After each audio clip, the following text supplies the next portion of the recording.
Hypnotism is the norm. Hypnotism does not just occur in the field of religion, but in every area of life. For example, a smoker decides that it is time to quit the habit. His belief is that smoking is an addiction, so he visits the doctor. The doctor recommends patches, the idea being that smoking is a chemical addiction to nicotine and the smoker needs to be weaned off the drug. Another smoker, let's call him John, hears that the government intends to ban smoking in hotels and clubs. John enjoys socialising at the local hotel, and the thought of not being able to smoke while he has a drink is a frustration to him. His options are to smoke outside, which takes him physically away from the conversation with his friends, which is his whole reason for being there, or to give up smoking. But John has an interesting character trait. He does not like being told what to do, so he decides that he'll give the finger to the government by quitting. His next step is to invest in a $10 stop smoking book, which he does not read, but he stops smoking anyway with no fuss or withdrawal symptoms. These two real-life examples clearly illustrate the mechanism of hypnotism. Prescribing patches to help a patient stop smoking is no different to the concoctions and incantations made by a witch doctor. And this is not meant to demean either profession. The point is that every profession should learn how to utilize hypnotism to the advantage of the client. In the case of a patient taking advice from a doctor, if the prestige given to the doctor is strong enough, and if the smoker really wants to stop smoking, then he will stop. But the result will be gained not from the patches, but primarily by the power of hypnotism. That is, by the suggestions that the smoker made to himself. This should alert you to the fact that ideas are constantly being presented to you by healthcare professionals, the media, television, films, advertisers, teachers, parents, friends, colleagues, coaches, religious leaders, politicians, etc., and even your own unconscious mind. Whether you accept or reject those ideas and to what degree they affect your lives is up to you. The power lies within, not without. Hypnotism and meditation. Charles Bowden, from the book Suggestion and Autosuggestion, page 257, states that the fundamental characteristic of hypnosis is a peculiar modification of attention, what he calls contention, and seems to translate from French into English as something akin to the meditative state. My understanding, both derived from personal experience of hypnosis and meditation, and from the descriptions of deep hypnosis and deep meditation given by others, is that the state of deep hypnosis is almost identical to that of deep meditation, with one exception, and that is the frame that the subject brings to the state. If, by example, the state is experienced in a monastery, alone in a darkened cave, at a beach resort, or in a clinician's office, then it will obviously carry a different flavour and meaning. Typically, the hypnotic state is characterised by a quietening of the mind. That is, a quietening of the internal dialogue, a disappearance of internal imagery, and a lessening of feelings generated from past or future events. The feelings that become apparent in deep hypnosis when the mind is silent arise out of the present moment and not from a thinking process. There is just an experiencing, a sensing with no thought about that sensing. To begin this process, we start with peripheral sensing, in which one becomes aware of what is being sensed in both the external and internal environments. This process then creates a state in which we find ourselves being a witness to our thoughts. And as the trance state deepens and the mind becomes absolutely quiet, we become a silent, witnessing consciousness. The hypnotic trance state in the context of hypnosis for personal change is usually facilitated by a clinician,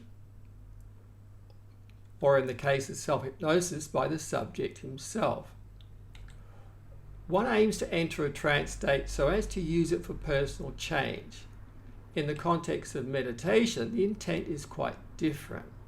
The meditator may use the trance state to quiet the mind, to find a sense of inner peace, to escape the world, to find a sense of freedom, and to explore their interiority and consciousness with the ultimate intention of entering that space where the awareness becomes aware of itself. Hence, the terms of self-realization and enlightenment.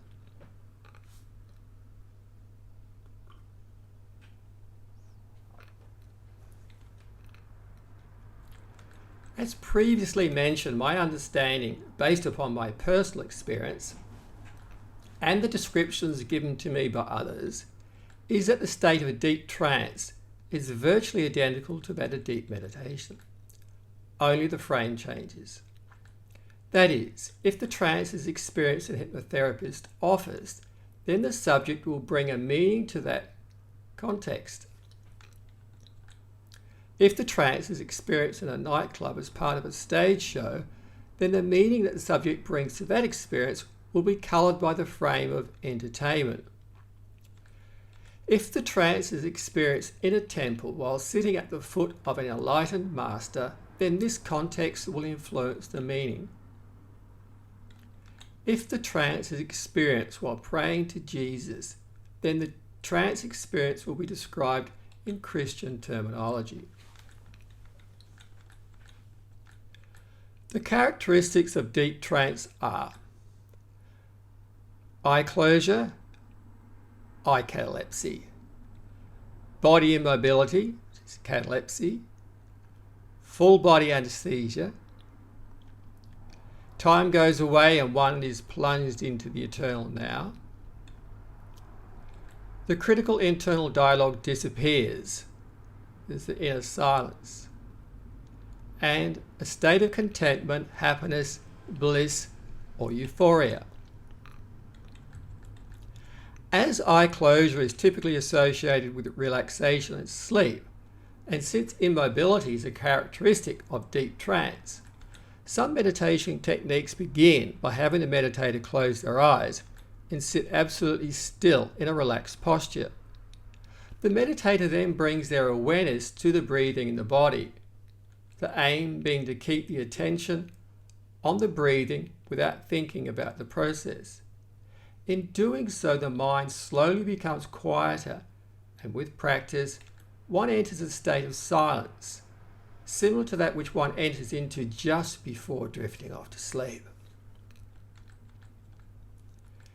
In deep meditation, the experience of silence is blissful. In drifting off to sleep, one loses awareness of the feeling of the bedclothes against the skin. In deep meditation and in deep trance, a state of full body anesthesia ensues. In Dave Ellman's style of hypnosis, this is hypnotherapy, Dave Ellman, the subject closes the eyes, relaxes them to the point where he cannot open them, and then holding on to the relaxation around the eyes, makes a suggestion to achieve specific trance phenomena, such as anesthesia for dentistry. So in hypnosis, one holds on to relaxation to achieve an outcome, while in meditation, the meditator may watch the breath to attain an outcome. In fact, whether one watches the breath or the relaxation around the eyes does not matter. They both can be used to progress towards more profound states of consciousness. One advantage of using the eye closure technique in hypnosis is that eye closure is closely related to relaxation and sleep. The action of closing the eyes is a means to turn the attention away from the outside world and focus on an inner reality. And yet, even when eye catalepsy has been achieved, that is, the eyelids are locked, there is conceivably still some tension around the eyes. However, contrast this with the experience of meditating in complete darkness, in which the meditator invariably finds that the eyelids open partially as the state of relaxation and meditation deepens.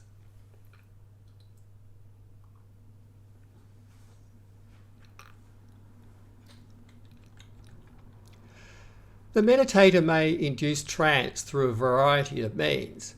For example, breathing techniques, shaking of the body, rhythmic or chaotic dancing, chanting, prayer, laughing, crying, humming, fasting, sensory deprivation, and intense physical activity, or focusing on an object. In styles of meditation that employ witnessing, that is, remaining a dispassionate observer to the mind and body, which is a meta state, the meditator watches, that is, witnesses, the breathing in the body.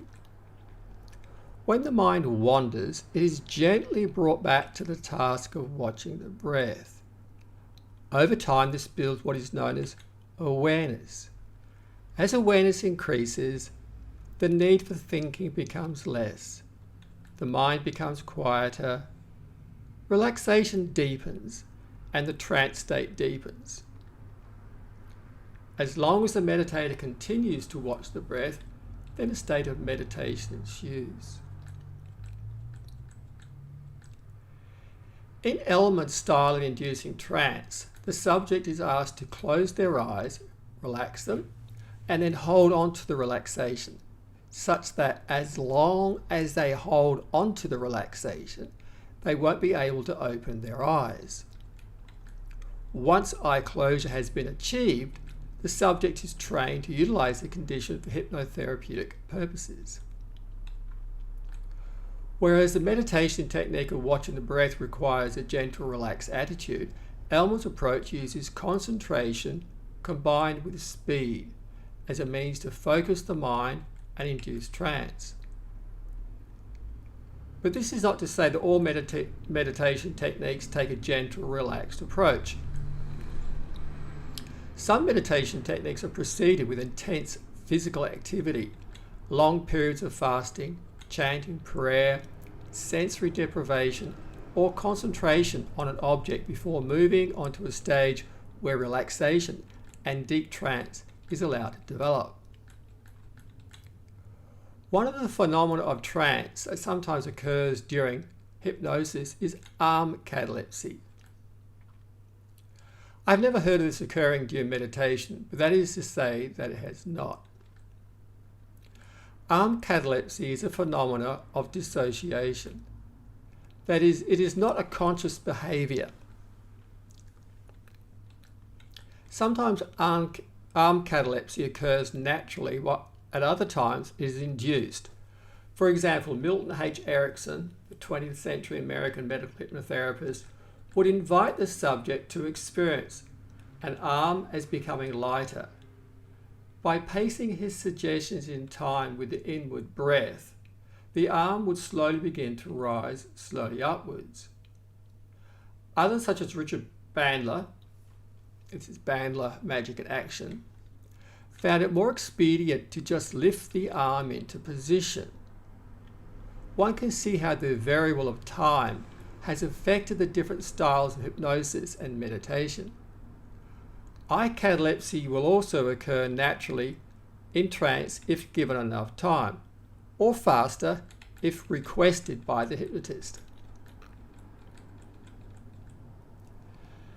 Elman's eye closure procedure has the subject close their eyes and then focus their attention upon the eyes.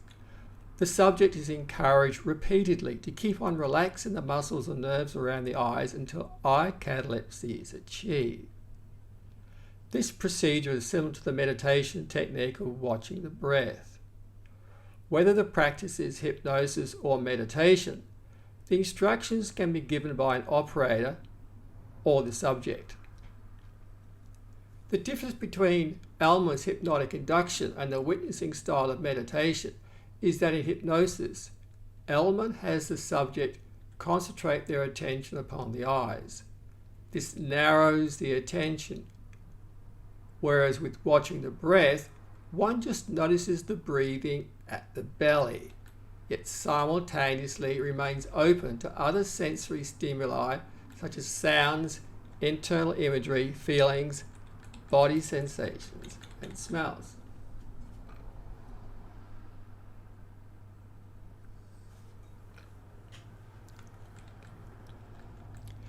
There are a number of similarities between the induction styles of hypnosis and meditation. In the field of hypnosis, there are two main induction styles. One is the direct authoritarian approach, where speed is of the essence in inducing the trance state, and two, the permissive approach, where the subject is invited to enter a trance state in their own time. Dave Elman's style would fit in the first, while Milton H. Erickson would fit the second. Whereas hypnotherapy tends to be more outcome-oriented than meditation, even with those who practice Ericksonian hypnosis, time is of the essence, and a result must be attained to the satisfaction of both the operator and subject sooner rather than later. In the field of meditation, however, things generally move at a slower pace. In the time of Buddha, for example, a disciple would spend the first year just learning how to sit in the correct posture, and thereafter be expected to spend 12 hours a day sitting in meditation. In the 21st century, though, time is of the essence. Most people do not have the luxury of time or the inclination to devote the majority of their day to meditation practice. Osho, a contemporary Indian Zen master, being aware of this, created a number of physically active meditation which speeds up the process. However, from the writer's experience, even Osho meditation techniques are still too slow for most people. The average person is lucky to find 20 minutes a day to themselves. However, armed with the knowledge that hypnotism and meditation are essentially working with the same state of consciousness, you can feel encouraged that hypnosis can be combined with any spiritual practice to enhance its outcomes. As stated before, meditation starts with some of the characteristics of deep trance and then waits for the genuine characteristics to occur. This procedure is also used in hypnotherapy, where the subject is asked to remember an experience of a previous trance state. As the subject remembers the trance, he re-enters it. In meditation practice, one sits on a cushion with spine erect, alert, absolutely still. The eyes are closed, one just notices the breath and remains open to all sensory stimuli, either from inside the mind and body or from external sources. One does not judge the stimuli or the thoughts, for this brings in the thinking process. As the meditator relaxes, he finds himself relaxing down to deeper levels. He then finds himself naturally entering a space of silence, similar to that which occurs just before sleep. Whereas when going to sleep one loses consciousness, in meditation one remains alert. Elman's approach to deepening the trance is to have the subject imagine that he's riding an elevator down a series of levels to the basement of relaxation. With each level, the relaxation deepens. In meditation, one just notices that the depth of the meditation is increasing. As Charles Bowden and Emile Coué discovered, what we think of becomes manifest in reality. So just by noticing that one is drifting deeper down inside of oneself, suggests to the unconscious mind to go deeper into a state of silence and relaxation. With a little help from a coaching internal dialogue using hypnotic language patterns, one goes deeper and deeper inside. As one goes deeper into the meditative state, the thinking mind becomes less active until one enters a state of profound inner silence in which consciousness is devoid of content. This state of meditation is accompanied by an immobility of the body, otherwise known as catalepsy, anesthesia, a sense of contentment, and sometimes an experience of absolute bliss and ecstasy.